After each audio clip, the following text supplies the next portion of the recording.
Okay, what we have here is one homemade pizza.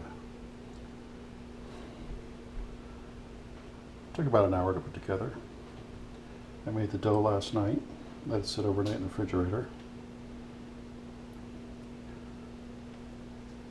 Looks like it came out pretty good.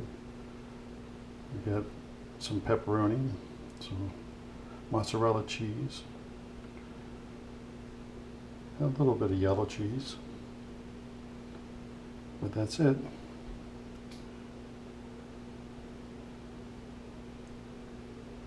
I know there's a lot of people on YouTube that make some really nice pizzas, but I figured this pizza cost me about $10.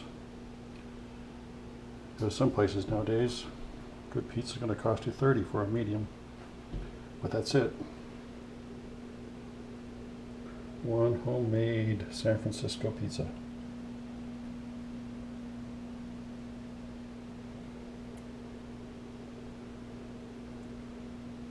There you go. Yum, yum. Thank you all for watching.